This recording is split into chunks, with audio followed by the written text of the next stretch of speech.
Welcome to আর রান্নাঘর। বন্ধুরা, আজকে রেসিপি ডিম সবজির ঝোল। কি বিশ্বাস হচ্ছে না? সত্যি এটা ডিম সবজির ঝোল। চলুন দেখি সবজি কোথায় আছে। সবজি তো আপনাদের চোখেই পড়ছে না। আমি জানি সবজি কোথায় আছে। চলুন তাহলে। প্রথমে আমি 6টা ডিম ফাটিয়ে নেব। এই ডিম সবজির ঝোল আমার দুবেলার রান্নার জন্য, সেই জন্য আমি 6টা ডিম নিয়ে নিচ্ছি। এই 6টা ডিমে আমরা 6 জন লোক দুবেলা খেয়ে নেব। দেখুন, ডিমের পরে আমি দিয়ে দিলাম গ্রেট করা গাজর, গ্রেট করা আলু, পেঁয়াজ কুচি 1 বাটি, আদা বাটা 1 চামচ, রসুন বাটা 1/2 চামচ, 1/2 চামচ জিরে গুঁড়ো, 1/2 চামচ শুকনো লঙ্কার গুঁড়ো, 1/2 চামচ হলুদ গুঁড়ো, স্বাদ মতো লবণ। সব কিছু দিয়ে ডিমটা ভালো করে ফাটিয়ে নিতে হবে। আমি শুধু আলু গাজর ইউজ করেছি, আপনারা চাইলে যে কোনো সবজি গ্রেট করে দিতে পারেন। বাঁধাকপিও দেওয়া যাবে। আপনারা যে যে সবজি পছন্দ করেন সেটা গ্রেট করে দিয়ে দিলেই হবে। একসঙ্গে ডিম সবজির ঝোল হয়ে যাবে। এবার ডিমটা ভেজে নিতে হবে। সেই জন্য ফ্রাইং প্যানে সর্ষের তেল দিলাম। পুরো ডিমের গোলাটা আমি 2টো ভাগে ভাগ করে নেব।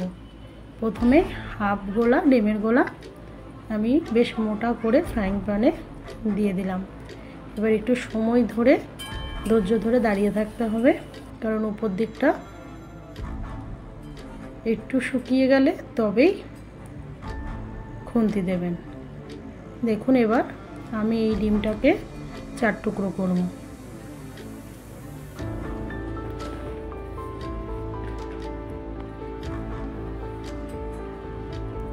এবার একটা করে টুকরো আস্তে করে হালকা হাতে উল্টে নেব, কারণ খুব তাড়াহুড়ো করলে কিন্তু ভেঙে যাবে। ঠিক দেখতে মনে হচ্ছে পিজার শেপ, তাই না?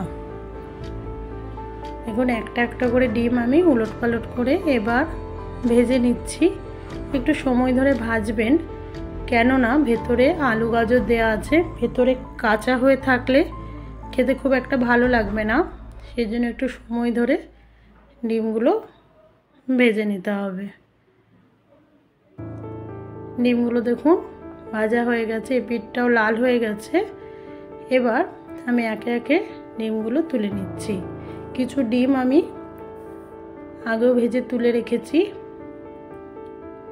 এই ডিমগুলো তুলে এবার আমি ডিমের ঝোলের জন্য প্রস্তুতি নেব। দেখুন, সমস্ত ডিমগুলো তুলে নিয়েছি। এবার কড়াইয়ে সর্ষের তেল গরম করতে দিলাম।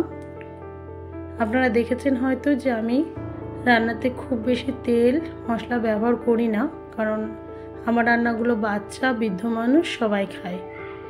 এবার আমি কড়াইয়ে সর্ষের তেল গরম করে একটা তেজপাতা, একটা শুকনো লঙ্কা আর গোটা গরম মশলা দিয়েছি। তার সঙ্গে দিয়েছি 3 চামচ পেঁয়াজ বাটা। পেঁয়াজ বাটার সঙ্গে দিলাম 1 চামচ আদা বাটা, 1 চামচ রসুন বাটা।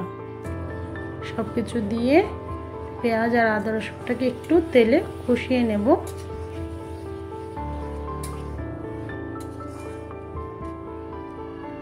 এবার আমি একটা টমেটো গ্রেট করে রেখেছি, সেই গ্রেট করা টমেটোটা দিয়ে দিচ্ছি।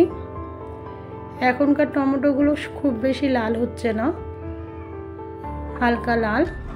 এবার 1 চামচ দিলাম শুকনো লঙ্কার গুঁড়ো, 1 চামচ জিরে গুঁড়ো, 1 চামচ ধনে গুঁড়ো, 1 চামচ হলুদ গুঁড়ো দিয়েছি আমি।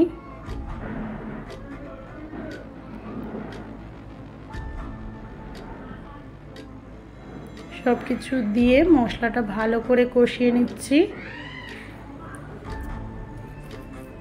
মশলা যখন তেল ছাড়বে তবেই বুঝতে পারবেন মশলা কষানো হয়ে যাবে।